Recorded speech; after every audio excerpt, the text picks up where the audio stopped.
Hello to my viewers and welcome to the wonderful and exciting world of childhood studies.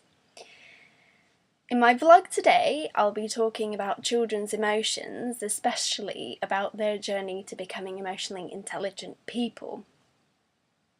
Now, this vlog is part of a media project that I'm doing for a module for my master's course at the University of Leeds. So I'll be referencing a lot of names and ideas, but don't fear. There'll be a link below to my written commentary that should complement and delve deeper into what I'm speaking about in my vlog. And to make things a bit more fun, I'm going to be using clips as examples from a film called Inside Out, which was released in the summer of 2015 and even won an Oscar for Best Animated Film, to illustrate some points that I make in my vlog. So join me and the 5 characters from Inside Out on a journey towards children's emotional intelligence. Do you ever look at someone and wonder what is going on inside their head? Well, I know. I know Riley's head.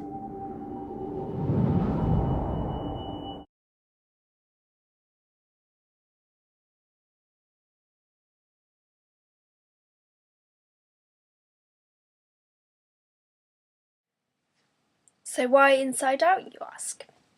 Well, I chose it as my data because I think it visually illustrates emotional development through the story of Riley, who is the main character. And I think as a viewer, you also reflect on what she's feeling, you empathise with her, and draw on the similarities from your own emotional experiences. In essence, you're practising emotional intelligence. And if you haven't seen it yet, I can highly recommend it for its heartwarming way of exploring human emotions and the hardships of growing up. So, the premise of the film is that Riley and her family, her parents, move from Minnesota, familiar old, nice, cold, wintry Minnesota, to the sunny and scary, unfamiliar San Francisco. Now, this change sets off an emotional journey within Riley, and her experiences are portrayed by her 5 core emotions. I'm joy. This is sadness. That's anger. What? This is disgust. And that's fear. We're Riley's emotions. Now, because of a little mishap, joy and sadness get sucked away into Riley's long-term memory and have to find their way back as fear, disgust and anger manage headquarters.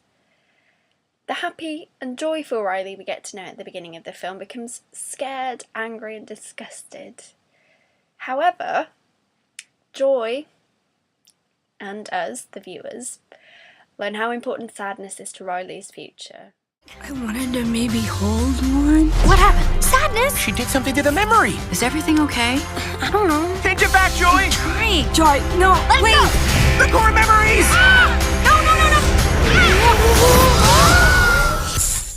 Can I say that curse word now?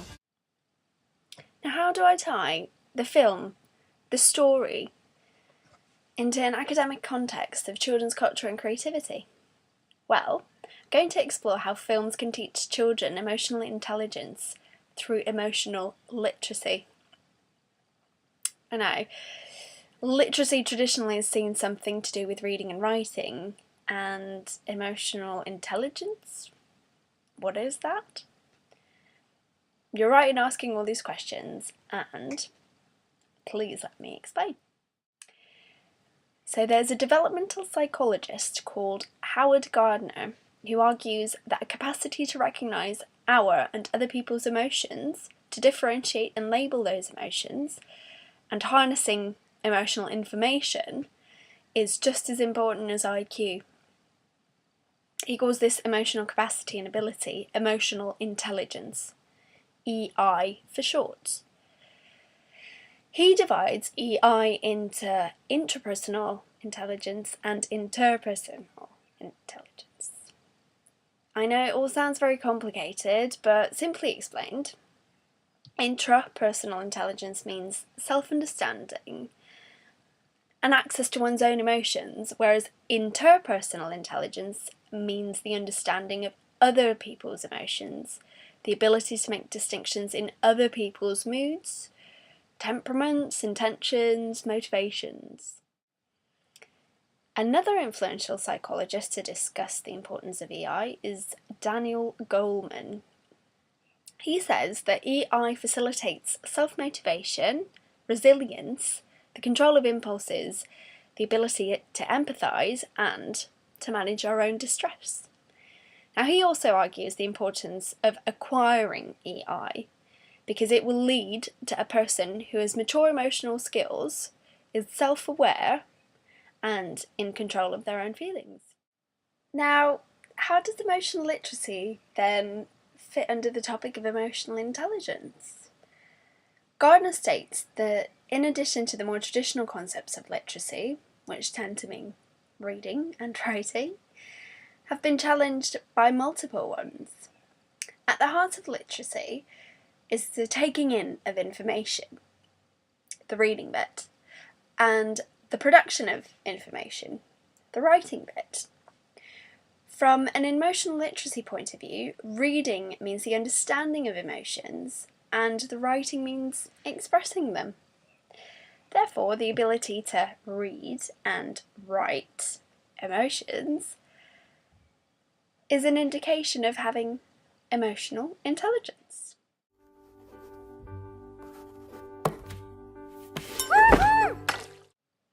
Now, there are many ways to learn emotional literacy. Some argue it can be learned through social interaction, through stories, or even at school. One could say that becoming emotionally literate is an investment in an emotionally intelligent future. To clarify, in this assignment, in this vlog, in this media project, I'm concentrating on the argument that emotional literacy and essentially emotional intelligence, EI, can be learned through stories. And not to dismiss Jane Fisher's valid argument, I mainly refer to Becky Perry's on this issue. Why? Because Fisher focuses more on storybooks teaching emotional literacy within a school setting, whereas Perry's arguments focus on the educational benefits of film. And that's the medium that I have chosen to focus on. So like Becky Perry, I'm approaching films as narratives. Now, narratives are basically stories. It's a report of a sequence of events that can be presented in written, spoken, or visual forms. Now, animated films are audiovisual ways of presenting a narrative and tend to be made for child audiences. Children's films are a part of childhood culture, and they're products made by adults for children that illustrate the general discussion of how children and childhood are seen and understood. Well, this is it. A new place. Come live with me, Riley. Somebody order a broccoli pizza? I'm organic. Now, try and remember stories from your early childhood. I'm sure the first images that come to mind are exactly that. Images. Pictures and illustrations from books or moving images you've seen on TV or the big screen. Thus, films are one of the earliest narratives children learn to understand, to read. EI comes into play when that understanding, the reading bit, is applied to being creative, the writing bit. Creativity in this context is about narratives too, but instead of reading them like Parry, I argue that films enable us to create our own narratives. The narratives we compose about ourselves from watching a film compose our identities and our preferences. The story of a film makes us, as the audience, reflect and construct our understanding of it by reading, responding, and analysing what we see. Consequently, we are not only understanding what we see, but we are drawing from and applying to our own lives. In the case of Inside Out, the journey of the 5 core emotions take on And by understanding Riley's emotional journey, we, as the viewers, as people, understand our own emotional stories by practicing emotional literacy. Now for the fun bit. How do I apply all this information to my data, the film Inside Out? Now, in order for us to become those emotionally intelligent people Daniel Goleman talks about, we need to recognise and distinguish emotions. In the film, the 5 core emotions are very key here. Now, instead of portraying emotions as a complex ball of changing feelings and shifting emotions located in Riley's heart, or even her gut, each emotion is its own character who works in the headquarters of Riley's mind. Their job is to take care of Riley to make sure she's happy and safe.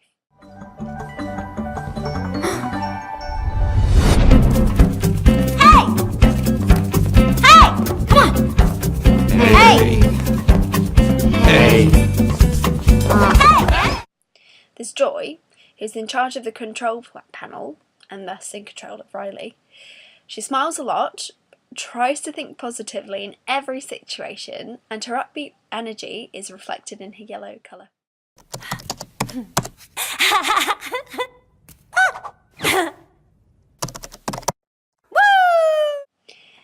And there's Sadness, who's blue as much as in her demeanour as in her colour. She's frumpy, mopey and negative, the complete opposite of Joy.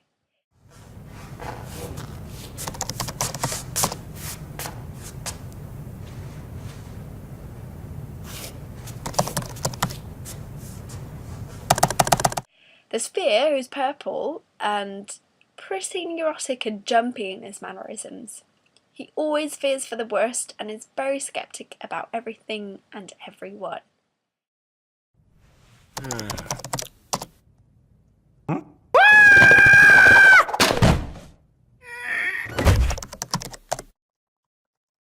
Then there's Disgust, who's not afraid, but she's repulsed and revolted by many things, which is reflected in Riley's disgust for broccoli, for example.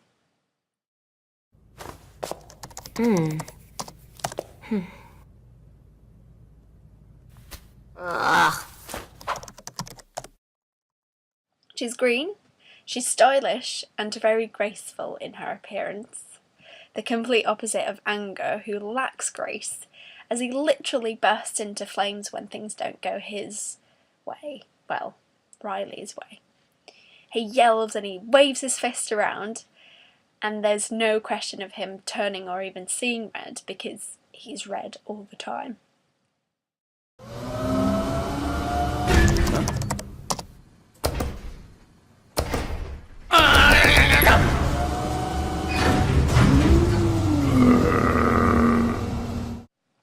Now, the choice for these 5 characters is rooted in 6 basic human emotions which are recognised by psychologists. There's love, joy, surprise, anger, sadness and fear. Now, the writers of Inside Out decided to specify them further by bringing in disgust and combining surprise with fear and incorporating love into all 5 of Riley's core emotions. Another cinematic tool and technique used in Inside Out is perspective. To explore the life of Riley and her relationship with her parents, we are told the story from the perspective of these fantastical and imaginary core emotions instead of the more realistic characters of Riley or even her parents. I see Inside Out as not only a film made for children, but it's also about children. Through the film, we, the viewers, we understand why and how children feel and get an insight into what a child goes through during change and development.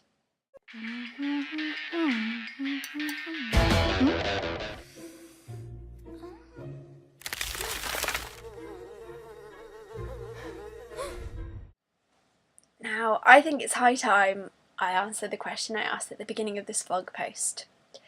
how do these 5 odd-looking characters teach children emotional intelligence? Let's go through Gardner's definition again. EI, emotional intelligence, is the ability to recognise emotions, label and distinguish them, and use that information to express them to ourselves and to others. With the help of Inside Out, children are giving recognisable emotions, recognisable characters that can be labelled as joy, sadness, fear, anger, and disgust. They all have specific personalities and a colour that reflects a specific emotion. In order to express them accordingly, children assess the situation and the people in it.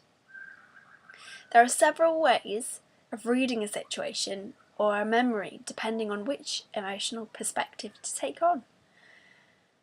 So, for example, Riley's sad memory of losing a hockey game can also be seen as a happy one because of the support from her friends and family she received.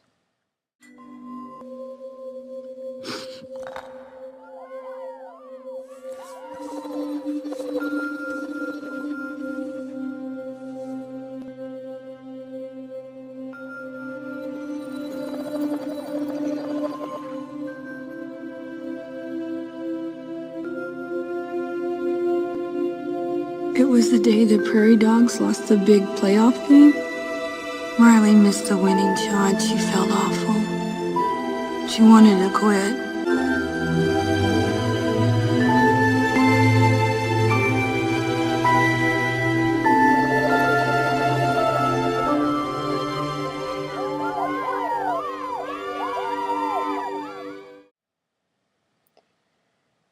Now, Riley's 5 core emotions are an excellent example of psychologist Paul Ekman's statement of emotional experiences being involuntary and a justification for the using the emotions for narrative purposes.